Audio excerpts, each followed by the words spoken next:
어, 그리스 신화에 보면 오이디푸스 이야기가 나옵니다. 오이디푸스 이야기 중에 이런 내용이 있죠. 오이디푸스가 어느 날 길을 가다가 스핑크스를 만납니다. 얼굴은 사람이고 몸은 사자인 그런 존재, 스핑크스를 만나게 됩니다. 스핑크스는 자기가 내는 수수께끼를 풀지 못하면 이 길을 지나가지 못한다고 죽을 것이다라고 이야기하죠. 그리고 수수께끼를 냅니다. 여러 개의 수수께끼를 내는데 그 중에 대표적으로 유명한 수수께끼가 이 수수께끼입니다. 아침에는 4개의 다리로 걷고, 점심에는 2개의 다리로 걷고, 저녁에는 3개의 다리로 걷는 생물은 무엇인가? 정답은 사람입니다.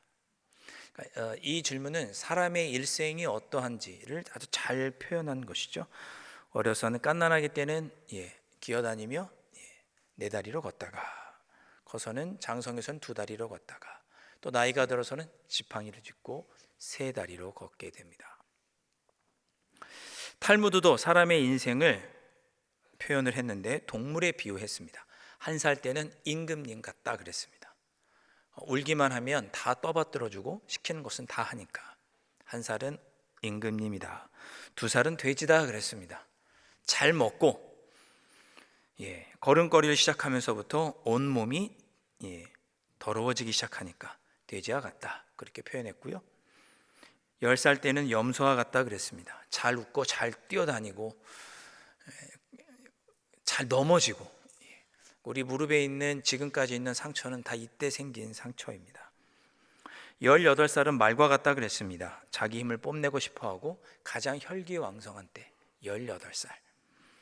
30 중반을 넘기면 남자는 다 당나귀다 그랬습니다. 자기 가족을 책임져야 하는 무거운 짐을 지고 한 걸음 한 걸음 걸어가는 당나귀와 같다 그랬습니다. 나중에 노년은 원숭이가 된다 그랬습니다. 인생을 살다 보니 희노애락을 다 겪고 이제는 기쁘고 즐겁게 마치 나이 들수록 어린아이가 되는 것처럼 그렇게 지낸다. 그렇게 그래서 노년은 원숭이와 같다 그렇게 표현을 했습니다. 사람의 성장 과정을 이렇게 잘 보여주는 그런 특징적인 표현들입니다. 이처럼 사람의 성장 과정을 심리학자들도 학문적으로 잘 정리했는데요. 대표적인 학자가 유명한 에릭슨이라고 하는 발달 심리학자입니다. 그는 사람의 인생을 8단계로 구분했습니다. 영아기, 유년기, 아동기, 학령기, 청년기, 또 성인기는 중년기, 장년기, 노년기, 이렇게 해서 총 8단계로 구분했습니다. 간략하게 말씀드리면 영아기는 갓난아기 때입니다. 0세부터 1세. 부모와 항상 붙어 있으면서 부모에게 항상 붙어 있으면서 신뢰감을 얻고 그 신뢰감을 배우고 소망하는 걸 배우는 그런 나이대입니다. 유년기는 2에서 3세입니다. 점점 자기 힘으로 뭔가 무엇을 하려고 하면서 자율성을 갖게 되고 무언가 하려고 하는 의지도 싹트기 시작하는 나이. 그때를 지나면 4, 5세인 유년기를 맞이하게 되는데 무엇이든지 자기 뜻대로 하려고 하면서 주도성을 갖게 되고 잘못한 일에 대해서는 내가 잘못했구나 죄책감도 느끼고 배우게 되고 분명한 삶의 목적성도 행동의 목적성도 갖게 되는 시기가 유년기입니다. 더 자세하게 설명드릴 건 아니지만 중요한 것은 이렇게 사람들이 성장하는 과정에서 그 성장하는 시기에 맞는 적절한 경험을 할 때 사람들은 성장하고 성숙해질 수 있다는 것입니다. 여러분 TV 프로그램 중에 그런 거 있죠. 금쪽이 나오는 TV 프로그램 있죠. 금쪽 같은 내 자녀 이런 프로그램이 있죠. 그 내용 보면 항상 무슨 얘기를 합니까? 아이가 10대 때 뭔가 정서적으로 불안하고 힘든 것은 더 어린 시절에 성장기 과정 중에 반드시 경험했어야 될 일을 충분하게 경험하지 못하면 부모와 함께 있으면서 신뢰감을 쌓지 못하거나 잘못한 일은 잘못했다는 것을 깨닫고 죄책감을 배우지 못하면 그런 아이들이 좀 더 장성했을 때 무언가 부족하고 무언가 삐뚤어지는 일들을 겪게 됩니다. 그래서 사람이 올바르게 성장하고 성숙하기 위해서는 그때그때 때에 맞는 경험을 해야 합니다.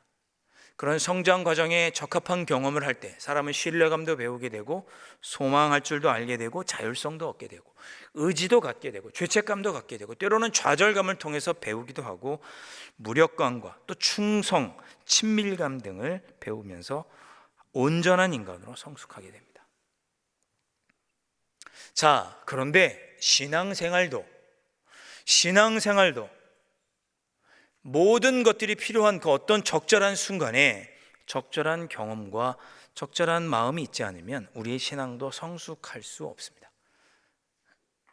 오늘 사도 베드로는 그리스도인들이 은혜 안에서 자라가야 한다, 은혜와 예수 그리스도를 아는 지식 안에서 성장해야 한다라고 권면합니다.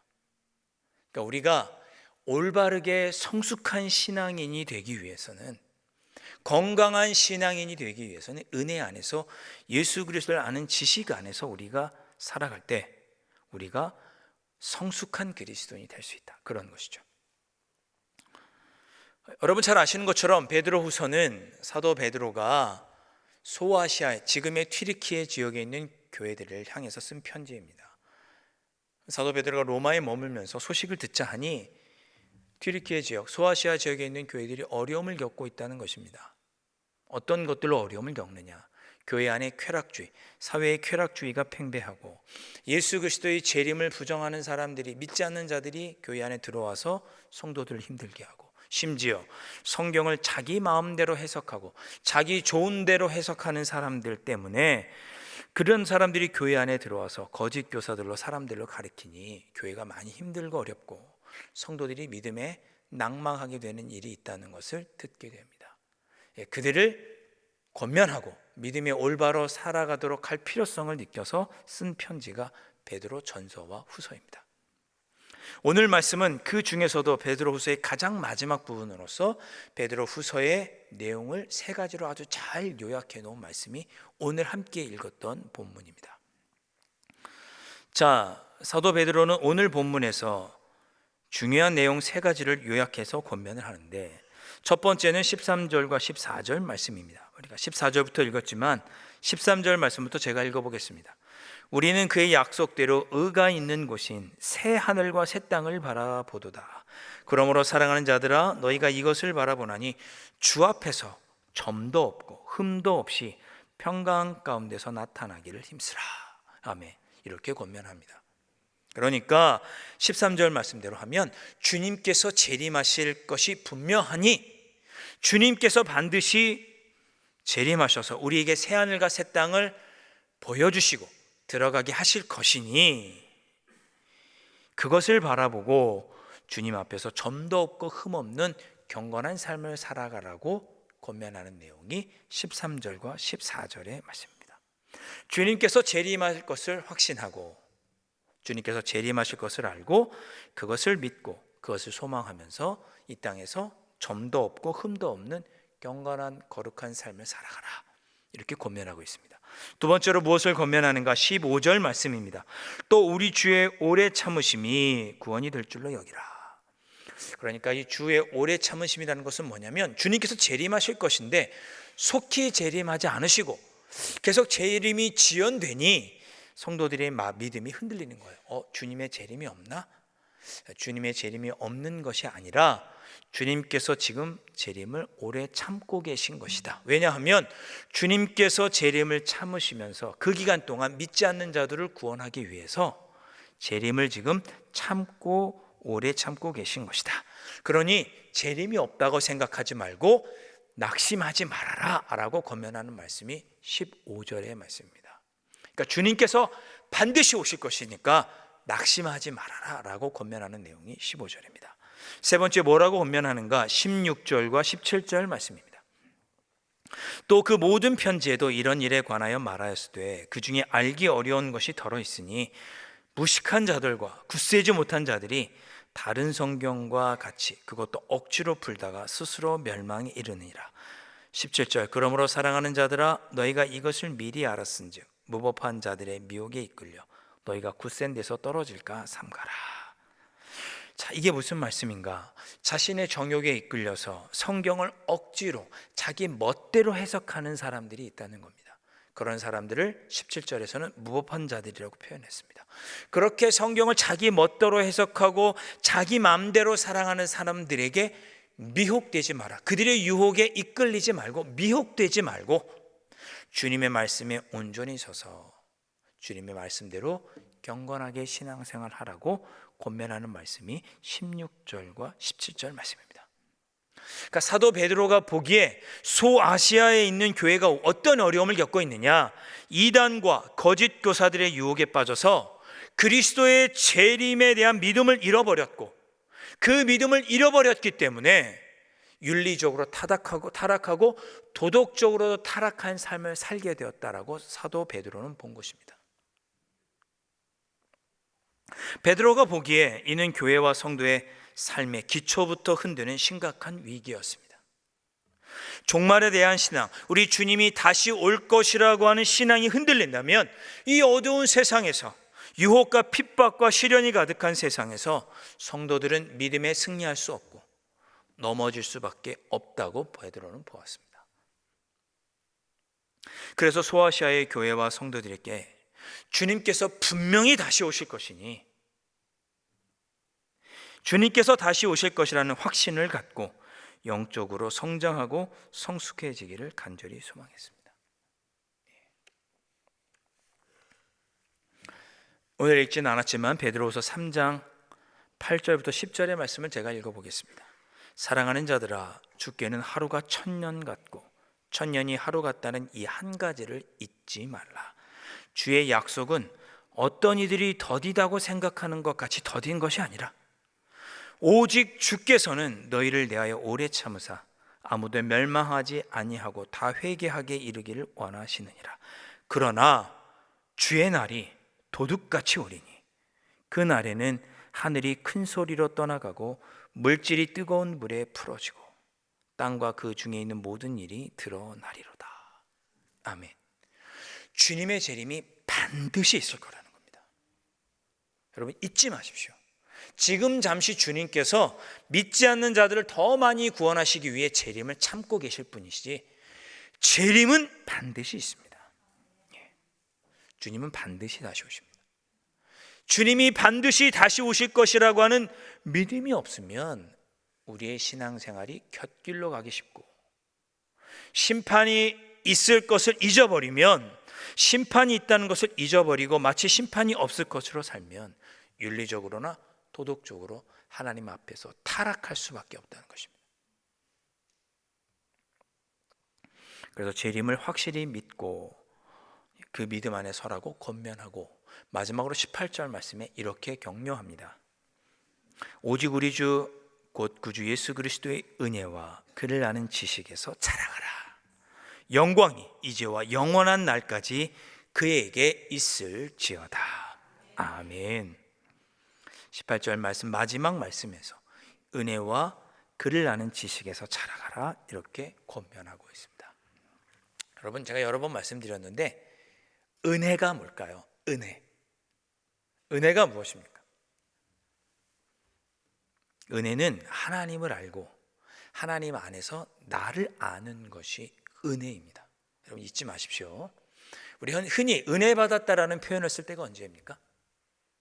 신앙생활 하다가 간절히 주님께 기도하는 가운데, 하나님께 기도하는 가운데 하나님께서 특별한 은혜를 더해 주셔서 정말 기적과 같은 놀라운 일을 경험하게 돼요. 그럼 우리가 뭐라고 고백해요? 은혜 받았다라고 고백하죠. 우리가 그런 일을 통해서 전능하신 하나님을 알게 되는 거예요. 그래서 우리가 그렇게 하나님을 알 때 은혜 받았다라는 표현을 씁니다. 또 우리가 언제 은혜 받았다라는 표현을 씁니까? 하나님을 알고 보니 내가 너무나 죄인인 거예요. 부족하고 연약한 자인 거예요. 하나님을 알 때 내가 얼마나 부족하고 내가 정말 죄인 중에 죄인이라는 것을 우리가 하나님 앞에서 깨닫게 됩니다. 그럴 때 우리는 은혜 받았다라고 합니다. 죄인인 나를 하나님께서 예수 그리스도를 통해서 용서하시고 구원해 주셨습니다. 예수 그리스도를 보내주시기까지 하나님이 나를 사랑하신다는 것을 알았습니다. 그래서 우리는 은혜 받았다라는 표현을 쓰고, 죄인인 나를 구원해 주신 것이 감사하고 죄인인 내가 하나님의 자녀가 되었으니 저 영원한 하나님 나라를 소망하게 되고 소유하게 되었으니 나는 은혜 받았다라고 표현합니다. 하나님과의 관계 안에서 내가 누군지를 알고 하나님이 누구신지를 알 때 우리는 은혜 받았다라고 표현합니다. 그래서 은혜는 하나님을 아는 것이고 하나님 안에서 나를 아는 것이 은혜입니다. 오늘 은혜와 주 예수 그리스도를 아는 지식에서 자라가라 그렇게 권면을 했습니다. 제가 보기에 은혜와 주 예수 그리스도를 아는 지식은 같은 거예요. 같은 거예요. 주 예수 그리스도를 알면 내가 얼마나 죄인인지를 알고 주 예수 그리스도를 알면 하나님이 나를 얼마나 사랑하시는지를 알기 때문에 은혜와 주 예수 그리스도를 아는 지식은 같은 거예요. 그러니까 사도 베드로는 뭐라고 우리에게 권면하느냐? 너희들이 이 말세에 힘들고 어려운 때, 고난과 어려움 가운데 있을 때에 하나님을 아는 그 지식, 주 예수 그리스도를 아는 지식, 그 은혜, 즉 우리가 죄로부터 구원받았고 하나님은 우리를 사랑하시고 우리에게는 저 하나님 나라가 예비되어 있다고 하는 그 은혜 가운데 너희들이 살아간다면 이 힘들고 어려운 세상에서도 이 고난 가운데서도 믿음이 흔들리는 중에서도 믿음이 흔들리지 않고 성숙한 그리스도인으로 경건한 삶을 살아가며 온전히 설 수 있을 것이다 라고 권면하는 것입니다. 다른 그 어떤 것도 아닌 이 은혜 가운데서 자라갈 때 우리가 온전한 그리스도인으로 든든히 설 수 있다고 사도 베드로는 우리에게 권면하고 있습니다. 여러분, 다른 건 다 잊어버려도 좋으나 이 은혜 안에서 살아가실 수 있기를 주님의 이름으로 축복합니다. 주님 다시 오실 것이라고 하는 재림에 대한 소망, 교회와 성도들에게 이것이 우리에게 은혜가 되고 주님을 온전히 아는 지식이 되어서 주님께서 다시 오실 것이기에 하나님 나라를 우리에게 예비해 주셨기에 이 땅을 두렵고 떨리는 마음으로 경건하고 점과 흠이 없이 살아가는 것, 그렇게 살아가는 우리의 삶이 하나님 보시기에 성숙한 삶이고 그러한 삶을 살아내기 위해서는 이 은혜 위에 서야 한다고 사도 베드로는 권면합니다. 다시 한번 여러분 이 은혜 안에 살아가시기를 축복합니다. 저와 이름이 비슷한 이름 목사님이 계십니다. 김요한 목사님. 함요한이 더 낫죠? 김요한 목사님. 새물결 플러스라고 하는 기독교 출판사를 운영하시는 목사님입니다. 새물결 교회라는 교회도 목회하셨고요. 이분이 자신의 삶을 들여 쓴 책 중에서 이런 이야기를 한 토막 적어 놓으셨습니다. 1993년에 이분은 총신대 쪽에서 신학대학원을 다니다가 정말 하나님께서 나를 어떻게 쓰실까 고민을 하고 그래서 신학대학원 3학년 다닐 때 학교를 자퇴하고 하나님이 나를 어떻게 쓰시려나 고민하다가 진로에 대해서 고민을 하다가 네덜란드에 방문을 하게 되셨습니다. 그때 있었던 일을 그분의 책에 이렇게 적어 놓았는데 네덜란드의 암스테르담 대학에 갔는데 거기에 자유대학이 있었습니다. 자유대학을 방문하게 되었습니다. 이 자유대학은 1880년에 세워진 학교인데요. 유명한 개신교 신학자인 아브라함 카이퍼가 세운 학교입니다. 모든 삶의 영역에서 예수 그리스도의 주권이 드러나러 가자라고 하는 목표를 가지고 세워진 학교가 이 자유대학입니다. 이 자유대학의 본관이 15층으로 되어 있는데 낮은 층, 저층에는 공과대학이 들어가 있고 중간 층에는 인문학부가 들어가 있고 15층 중에 14층에는 철학학부가 들어가 있고 15층에는 신학학부가 들어가 있습니다. 왜 그렇게 했느냐? 이 책에 기록되어 있기를 철학과 신학이, 그러니까 이 학교가 세워진 1880년 당시만 해도 철학과 신학이 학문 중에 여왕이고 철학과 신학이 모든 학문의 토대라고 생각했기 때문에 가장 높은 곳에 철학학부와 그 위에 신학학부를 둔 것입니다. 시간이 지나서 오래 지나서 이 목사님이 방문했을 때는 서로 그렇게 농담을 하시더래요. 철학과 신학이 모든 학문의 토대라면 저층에다가 좀 이렇게 옮겨달라. 우스갯소리를 그렇게 하신 거예요. 왜? 엘리베이터가 낡고 고장이 나서 15층까지 올라가기가 너무 힘들다는 거죠. 그러면서 그분이, 이 김요한 목사님의 책에 독자들을 향해서 이렇게 질문을 던졌습니다. 독자 여러분께서는 어떻게 생각하시나요? 신학이 학문의 여왕인가요? 신학이 학문의 토대인가요? 이렇게 질문을 했습니다. 그리고 이 목사님께서 그렇게 스스로 대답을 하셨습니다. 나는 신학이 학문의 토대라고 생각합니다. 왜냐하면 모든 그리스도인이 자신의 직업과 삶을 성경적 원리에 비추어 바라보고 생각할 수 있도록 하는 것이 신학이기 때문입니다. 이렇게 썼습니다. 그러니까 자기가 생각하기에, 저도 마찬가지입니다. 신학이, 조금 더 풀어서 말하면 신앙이 우리의 삶의 토대다. 왜? 삶의 모든 문제를 신앙의 눈으로, 성경적 가치관으로 바라보게 하는 것이 신앙이기 때문에 신앙이 삶의 토대다. 저는 오늘 베드로 사도가 우리에게 가르쳐 주신 것이 이 삶의 토대에 대해서 가르쳐 주었다고 생각해요. 우리가 살아가는 동안에 여러분, 삶의 모든 문제가 다가올 때 우리가 어떤 관점에서 바라보면 되느냐, 이 은혜의 관점 안에서 내가 예수 그리스도로 말미암아 구원받았고, 하나님은, 우리 주님은 재림하셔서 마침내 심판하실 것이고, 우리에게는 저 하늘나라가 예비되어 있다고 하는 그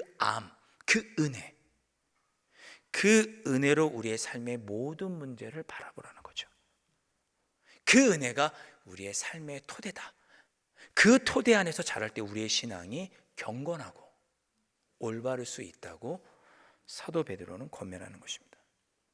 하나님이 나를 사랑하시고 나를 위하여 독생자 예수 그리스도를 보내주시고 나를 하나님의로 자녀 삼아 주셨다건, 이 신앙을 우리의 삶의 토대로 삼고 우리가 살아갈 때 주님께서 반드시 다시 오셔서 선악간에 심판하실 것이라고 하는 이 은혜 속에서 우리가 살아갈 때 우리의 삶의 모든 영역에서 우리는 주님이 기뻐하시는 점도 없고 흠도 없는 모습으로 살아갈 수 있을 것입니다. 그렇게 살아가라고 사도 베드로가 우리에게 권면하는 것입니다. 한 목사님의 이야기를 소개해드리고 말씀을 마치겠습니다. 한 목사님이, 이 목사님께서 자기 아들의 장례식장에서 자기 아들의 장례 예배 때 이런 설교를 하셨습니다. 미국에 있는 목사님인데 이 목사님이 자기 아들의 장례식에서 아버지 목사님이 설교를 한 거예요. 이 목사님에게 아들이 한 명 있었는데 유일한 아들이었습니다. 유일한 자녀였어요. 22살의 젊은 남자 청년이었는데 이 아들이 폭풍을 치는 날 밖에서 운전하다가 그만 차가 중심을 잡지 못하고 가로수를 들이받아서 그 자리에서 즉사하게 되었습니다. 잠을 자던 중 이 아버지 목사님은 한밤중에 경찰로부터 아들의 교통사고 소식을 듣고 충격에 빠졌습니다. 아들을 잃은 슬픔에 빠져있던 목사님은, 그리고 그 가족들은 그 슬픔을 추스르고 그래도 장례를 치러야 하니까 장례를 치르게 되었습니다. 그 장례에서 이 목사님은 고린도전서 13장 13절 말씀을 갖고 아들의 장례식장에서 설교를 합니다. 그런즉 믿음, 소망, 사랑, 이 세 가지는 항상 있을 것인데 그 중에 제일은 사랑이라. 그 말씀을 읽고 난 다음 다음과 같은 설교를 이 목사님이 하셨습니다. 내가 영안실에 들어가서 제 아들의 시체를 확인했던 그 일은 지금까지 제가 살면서 했던 가장 어려운 일이었습니다. 제 아들의 생명은 끝이 났습니다. 그러나 저의 믿음은 끝나지 않았습니다. 그리고 그 믿음은 이게 다가 아니라고 저에게 한마디를 보탭니다. 저는 제 아들을 분명 다시 보게 될 것입니다. 이 믿음은 나와 항상 함께 내 삶 속에 계속될 것입니다. 이렇게 설교를 했습니다. 그러면서 장례 중에 자기에게 있었던 한 가지 일을 이야기를 했습니다. 이 목사님이 아들의 장례를 준비하는데 한 젊은이로부터 전화를 받았습니다. 그 청년은, 이 젊은이는 자기 자신을 소개하기를, 목사님의 아들이 그 폭풍우 중에 운전하고 교통사고를 당하는 그날 내가 마침 그 뒤에서 운전하고 있던 사람이었다라고 자기를 소개했습니다.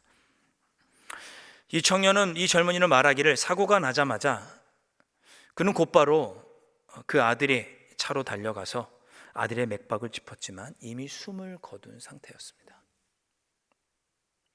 그 청년은 목사님의 아들은 현장에서 죽었습니다라고 말했습니다.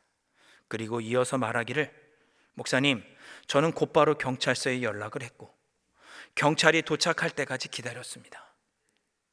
목사님, 저는 그리스도인입니다. 경찰이 도착하기 전까지 제가 아드님을 안고 기도를 드리고 있었다는 것을 목사님에게 알려드리고 싶었습니다. 아들을 잃었던 목사님은 자신의 아들이 예상치 못한 사고를 당했지만 그곳에 예수님께서 보내주신 한 제자가 사랑하는 아들의 마지막 길을 끝까지 환송해 주셨다는 사실을 듣고 형언할 수 없는 위로를 느꼈습니다. 천국에 대한 소망, 믿음과 소망이 목사님의 슬픔을 위로했습니다. 그래서 믿음, 소망, 사랑 이 세 가지는 항상 영원히 있을 것이라고 하는 말씀으로 설교하며 마음의 위로를 얻었습니다. 사랑하는 성도 여러분, 예기치 않는 고난이 우리에게 다가올 때 우리가 견디고 이기고 위로를 받는 것은 무엇 때문입니까? 여러분으로 하여금 오늘을 살게 하는 여러분의 삶의 토대는 무엇입니까? 우리로 하여금 주님의 자녀로 온전히 살지 못하도록 유혹하는 이 세상에서 참된 그리스도인으로 온전히 성장하고 좌로나 우로나 치우치지 않고 예수 그리스도를 닮기까지 우리가 성숙하기 위해서 우리에게는 무엇이 필요합니까? 바로 이 은혜입니다. 나를 우리 구주께서 구원하여 주셨고 장차 다시 오셔서 심판하시고 나를 저 하늘로 이끌어 주실 것이라고 하는 이 가장 기본적인 이 은혜, 그 은혜가 힘들고 어려운 삶의 현장에서 믿음으로 온전히 서기 어려운 순간에서도 우리를 지켜주시고 우리를 견디게 합니다.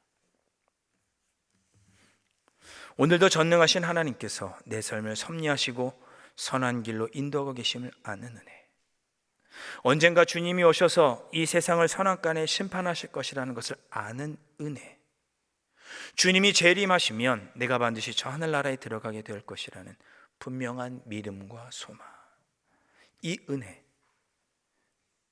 은혜가 우리에게 있을 때 우리는 주님 안에서 든든히 서고 흠도 없이 점도 없이 온전한 신앙생활을 할 수 있게 되는 것입니다. 이 은혜가 여러분의 삶 속에 가득하실 수 있기를 주님의 이름으로 축원합니다. 기도하겠습니다.